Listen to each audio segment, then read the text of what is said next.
Coucou à tous et bienvenue sur ma chaîne YouTube. Ok.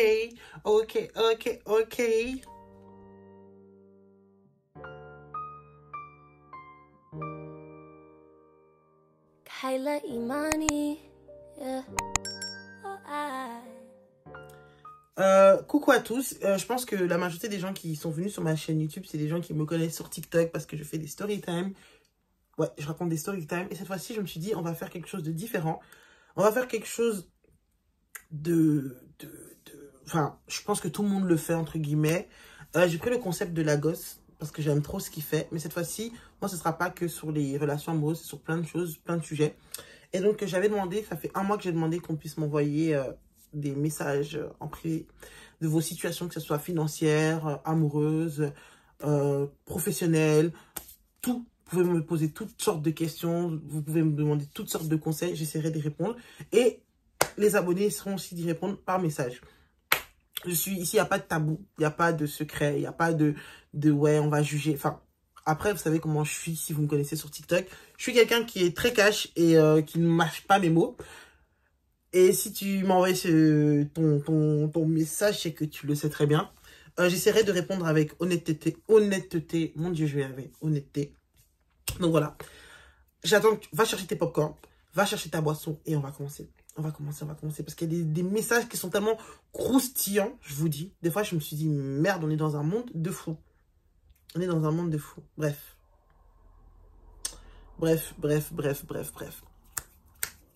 Ah oui, parenthèse, abonne-toi. Abonne-toi, active la cloche pour ne pas manquer, en fait. Pour ne pas manquer. Alors voilà, je suis avec un homme depuis quelques années. Il est très gentil, adorable et respectueux. Il a évidemment ses qualités comme ses défauts. Ça, c'est normal. En ce moment, voire depuis 2 ans, on fait que parler de mariage. Le problème, c'est que je suis chrétienne et lui, il est musulman. Et je sais que la religion est un gros souci et a des règles très strictes. Le fait que je sois Moulouba et que lui soit du Bas-Congo, les Congolais comprendront cette petite guerre entre ethnies. Donc, je voulais savoir s'il y a des personnes à qui c'est arrivé et comment ils ont réussi à faire accepter ça. Parce que moi, ma famille est d'accord. Et de son côté, ils font que le bloquer. Déjà, on va parler de quelque chose de religion. Déjà, premièrement, moi, je sais que dans la Bible, parce que moi, je suis chrétienne, et je sais que dans la Bible, il est clairement dit qu'il est déconseillé de se mettre avec quelqu'un qui n'a pas la même religion que nous, premièrement, et que si on se mettait avec lui, bah, il faudra assumer par la suite. Moi, déjà, le fait que sa famille est contre cette relation, ça en dit long. Ça en dit long parce que ça veut dire que vous aurez toujours des combats, ça veut dire que vous aurez toujours des attaques, ça veut dire que vous aurez toujours ce problème-là de la famille. À part si Dieu fait grâce et que ce problème s'arrange et que la famille puisse vous arriver à faire accepter la famille, cette situation-là, bah, ok. Mais moi, je trouve que la religion restera toujours un gros problème dans une relation. Et ce sera toujours quelque chose que je pense même avec des enfants, c'est compliqué. Après, il y a des gens qui réussissent leur relation avec un couple d'une religion différente. Mais pour moi, je trouve ça vraiment difficile. Parce que moi, personnellement, après c'est mon avis à moi, j'aimerais que mon mari soit chrétien. Je pense que c'est plus facile, par exemple, quand par exemple, on va prier ensemble, quand on va, par exemple, parler de Dieu, en fait. Vous voyez, il n'y aura pas ce tabou-là de parler de Dieu. Enfin, pour ma part, je trouve qu'il y a ce sorte de tabou parce que toi, tu auras ta vision de la religion, il aura sa vision de la religion. Et donc, vous ne pourrez pas vous associer ensemble pour vous parler de votre religion. Après, je ne sais pas comment les gens qui sont en couple avec des gens qui sont dans une autre religion, mais pour moi, je sais pas. Je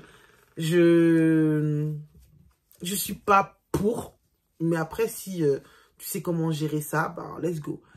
Mais pour le côté de la famille de l'homme, déjà, pourquoi ils veulent pas que vous soyez ensemble? Déjà, la première question, c'est ça. Pourquoi ils veulent pas? Si c'est une question juste parce qu'ils t'aiment pas, bah, alors, flemme, foncez. Mais si c'est vraiment quelque chose de profond et qu'ils ont leur raison qui est valable, bah, je te conseillerais de prier. En vérité, il n'y a que Dieu qui a le dernier mot et qui a la solution. Parce que moi, je trouve que, déjà, la religion, pour moi, c'est un blocage. Après, dans la raison de la famille aussi, ça peut être aussi un autre blocage. Mais comme tu m'as pas expliqué c'est quoi la raison, ben, je sais pas vraiment bien t'aider. Donc voilà, j'espère que j'ai pu répondre à ta question.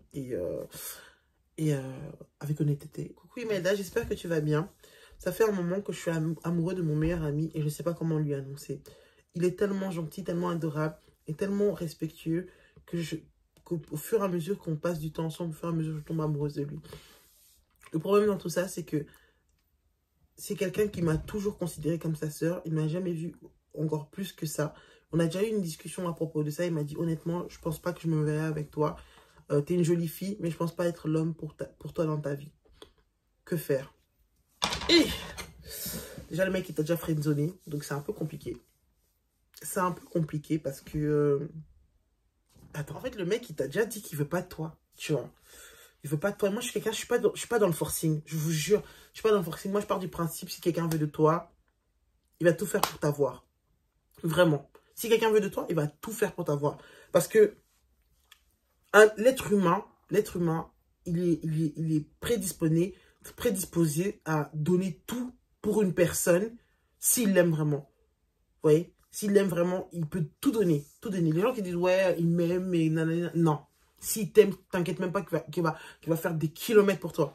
S'il t'aime, il va bouger ses fesses pour venir te voir. Il va bouger ses jambes.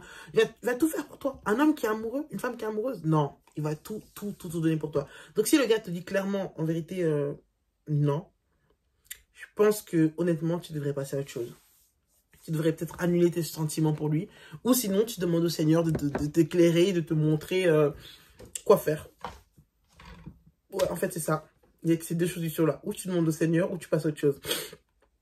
Parce que moi, en fait, je suis personne pour te dire de passer à autre chose.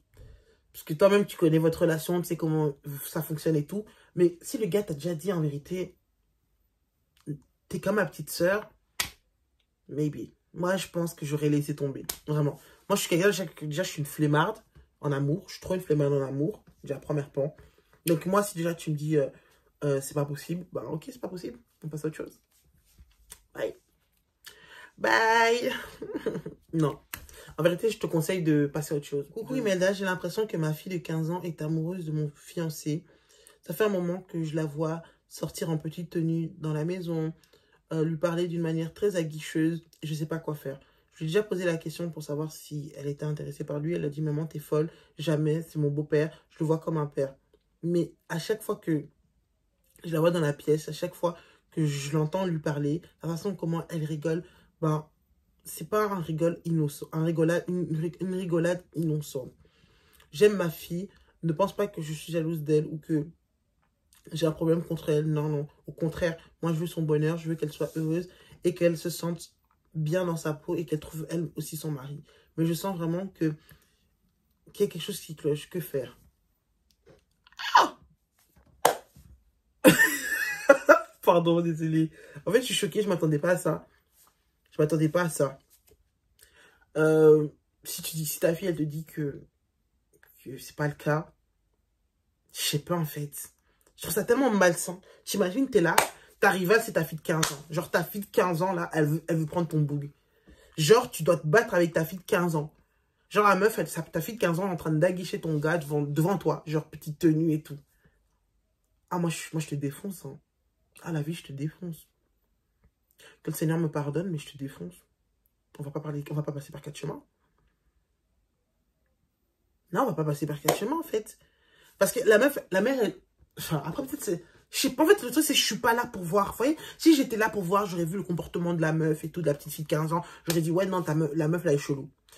Elle est chelou. Mais là, le problème, c'est que c'est toi qui as ce ressenti. Peut-être ce ressenti est faux. Peut-être ta fille, elle est juste comme ça. Mais si carrément, elle a des petites tenues et tout dans la maison et tout, ben, je sais pas. Je suis dépassée. Je m'attendais pas à tout ça. S'il vous plaît, mon cœur, quand même. Faites attention à mon cœur. Sans vous mentir, je sais pas quoi dire. Je sais pas quoi dire. Carrément. Ah! Maman, fille de 15 ans. Genre en mode, il n'y a pas de garçon de ton âge. Genre en mode, avec ton beau-père. Genre, il n'y a que lui qui t'intéresse. Ah! Moi, je te défonce. Hein. Non, pardon. Surveille bien ta fille. Surveille bien ta fille. Essaye de voir un peu la situation. Et si tu vois vraiment en fait que ta fille, elle a ce comportement-là, ben, faut vite en remédier. Parce que, putain, tu t'imagines, ta fille veut te voler ton bout. Ah, je suis choquée. Imelda, je viens d'apprendre que je suis enceinte de 3 mois. Et le père, quand je lui ai annoncé, a décidé de partir. Je ne sais pas quoi faire. Vous aussi, les amis, s'il vous plaît. S'il vous plaît, s'il vous plaît. Soyez un peu concentrés, non? Soyez un peu concentrés. Bon. Si tu veux garder cet enfant, fonce. Essaie de trouver toutes les stratégies nécessaires pour pouvoir garder cet enfant-là. Trouve un travail, tout ça. Je ne sais pas c'est quoi ta situation, je ne sais pas quel âge tu as. Arrêtez de penser que votre vie s'arrête parce qu'un garçon part.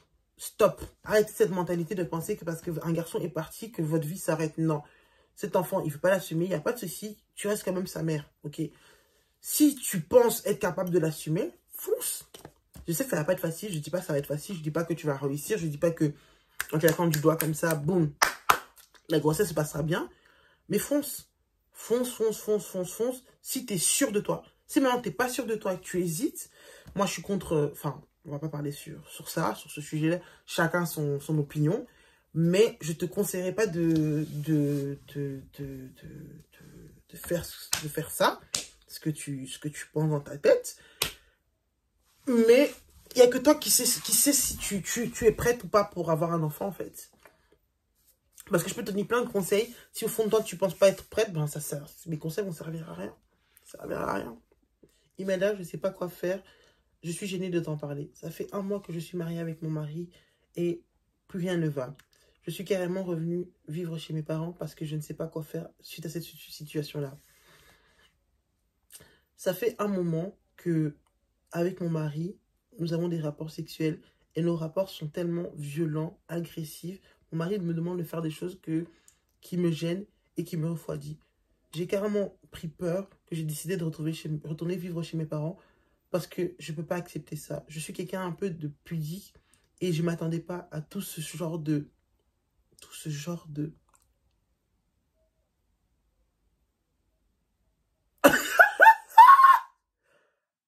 Oh my goodness! Je ne m'attendais pas à tout ce genre de choses et de pratiques. Il me demande d'enfoncer. Bref, on va passer les détails. Et je ne sais pas quoi faire. J'ai besoin d'aide.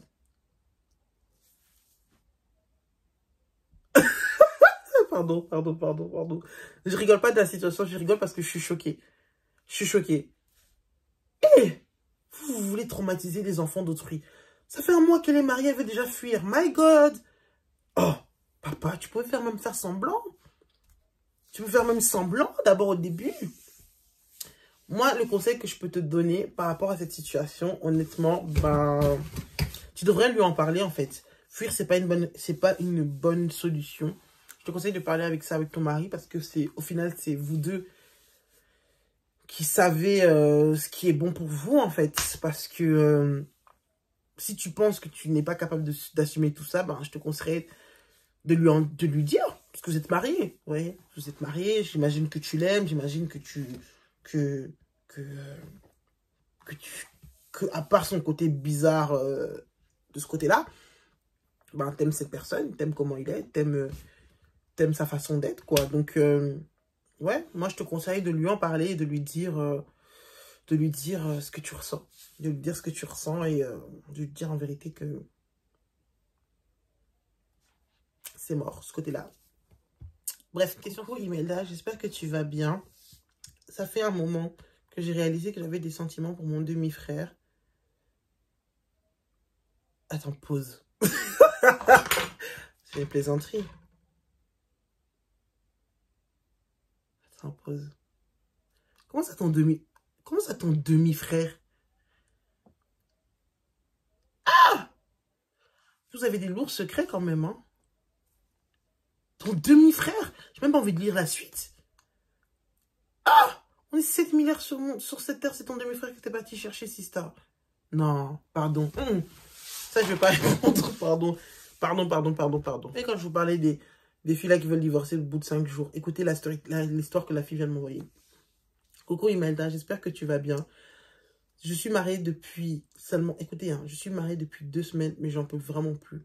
Mon mari me sort par les yeux. Je n'arrive même pas à me mettre dans le même lit que lui. Tout chez lui me dégoûte. Son haleine, son corps, sa façon de penser. Même rester dans la même pièce que lui me dégoûte. Que faire? 2 semaines. 2 semaines. Vous voyez pourquoi je vous dis le mariage, moi, ça me fait peur. Pour des dingueries comme ça. Pourquoi vous êtes resté... Comment son haleine te dégoûte? Moi, c'est la question. Comment son haleine te dégoûte? Parce que vous avez, je sais pas combien de temps vous avez fait ensemble, mais j'imagine que vous avez fait un moment ensemble. Donc, c'est-à-dire que tu sentais son haleine buccale. Donc, tu sentais que cette personne puait de la gueule quand même, non? C'est pas possible autrement. Comment tu fais autant de temps avec la personne et c'est maintenant que tu réalises qu'elle pue? Non.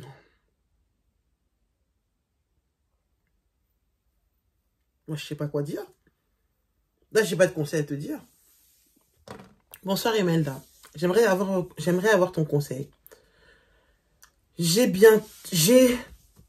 31 ans, 0 enfant, et je suis en couple avec un gars que j'ai rencontré sur Tinder depuis maintenant 1 an. Au début, je ne croyais plus trop aux hommes à cause de mon ex et à cause de ce qu'il m'a fait subir. De plus, j'étais dans une situation familiale qui m'a un peu dégoûté des hommes, donc je n'avais plus vraiment ça en tête. Là maintenant, je commence à me rendre compte que j'aimerais me marier et avoir des enfants et fonder ma famille. Mais mon homme qui est en face de moi pense qu'il serait préférable d'attendre minimum 5 ans avant de se marier. Le problème, c'est que si j'attends 5 ans, j'aurai 35 ans et je ne sais pas si à 35 ans, il voudra encore de moi. Que faire? Moi, si tu as envie de te marier maintenant et que lui, il veut pas te marier maintenant, il te dit d'attendre 5 ans. Moi, le conseil que je te dirais, c'est déjà pourquoi 5 ans? Parce que moi, je pars du principe que c'est pas une question d'année avec qui tu fais la personne qui définit votre relation, si vous pouvez vous marier ou pas. C'est une question de si tu le sens. Quand j'entends les femmes qui sont mariées, qui ont rencontré leur homme, qui voilà, et en fait, ils sont convaincus, enfin, les gens qui sont mariés depuis un moment, pas les gens là qui se marient après ils divorcent après 5 jours. Bref, ils sont convaincus que la personne qu'ils rencontrent, que Dieu leur a mis dans leur chemin, bah, c'est l'homme avec qui ils doivent être et l'homme avec qui ils doivent fonder leur famille. Donc, moi, je pense que si le mec, il commence à te parler de 5 ans, essaie de comprendre pourquoi 5 ans et voir si c'est pas possible, ben, que ce soit moins de 5 ans, entre guillemets. Et si lui, il est convaincu que c'est 5 ans et que toi, tu penses pas à vouloir attendre 5 ans parce que tu penses que le fait que 5 ans, il va fuir, va partir, ton arbre généalogique va régresser, ben, prie. En fait, demande au Seigneur. Parce qu'en vérité, c'est vrai. Peut-être que c'est l'homme de ta vie et que lui, il te parle de 5 ans, mais avec Dieu, c'est au bout de demain qu'il va te demander en mariage. Comme il peut être pas l'homme de ta vie et tu vas perdre 5 ans de ta vie, après le gars va dégager. Donc, la seule solution que je te dis, c'est si tu es croyante, cherche Dieu. Et si tu n'es pas croyante, sonde-le. Pose-lui la question. Essaie de voir, en fait, où ça peut aller. Qu'est-ce que tu dois faire. Enfin, voilà quoi. Et pourquoi 5 ans? C'est la seule solution que j'ai pour toi. Bref. Et la story time est finie. Enfin, la story time, qu'est-ce que je raconte? Vous voyez, le problème avec moi, c'est ça. C'est que je commence une vidéo, j'oublie ce que j'ai fait comme vidéo. Et puis, je commence à dire la story time est finie. Bref, le Dr Love est fini. J'espère que la vidéo vous a plu. N'oubliez pas d'être abonné et de rester branché. Je sais plus ce que j'allais dire. Attends, on recommence. Oui, donc abonne-toi. Active la cloche de notification pour une suite, partie 2. Partie 2. J'ai eu tellement de messages que là, comme je suis super fatiguée, j'ai pas pu continuer les questions. Mais je continuerai par la suite. Prochaine, tome 2. On est reparti pour le tome 2. Je sais pas quand, mais bientôt. Passez une bonne soirée et à bientôt.